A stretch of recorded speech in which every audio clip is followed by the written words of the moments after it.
Did you know that on this day in 1845, Macon Bolling Allen, the US's first ever black lawyer, was admitted to the Massachusetts bar? Working in this job was not easy, especially since slavery would not be abolished for another 20 years, and the Civil War was on the horizon. Sadly, much of his life did go undocumented, but here is what we do know. He was born in Indiana in 1816 and he grew up a free man. Allen moved to Portland, Maine, and he became an apprentice to Samuel Fessenden, who was an abolitionist and he was also an attorney.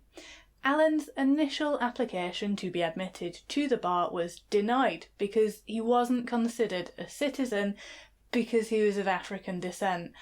It wasn't until 1868 that African Americans were given equal citizenship rights.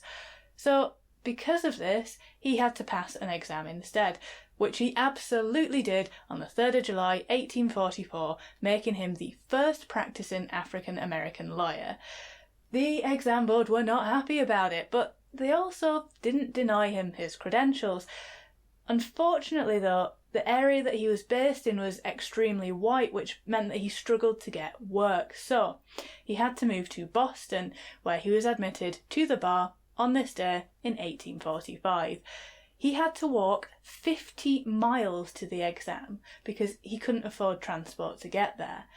He met his wife Hannah whilst he was in Boston and they went on to have 5 sons, and Allen achieved many firsts in his role as a lawyer. In October 1845, he was the first African-American lawyer to argue before a jury in the US. 3 years later, he passed yet more exams. Oh, I loved an exam. He became Justice of the Peace for Middlesex County, Massachusetts.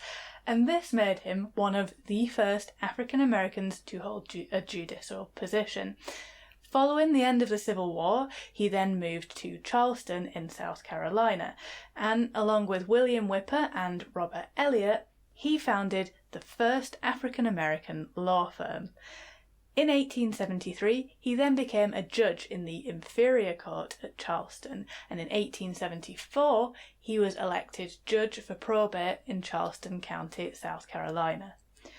In 1877, he moved to Washington, D.C., and he continued practicing law until his death at the age of 78. Thank you so much for watching. Why not subscribe? And I'll see you tomorrow.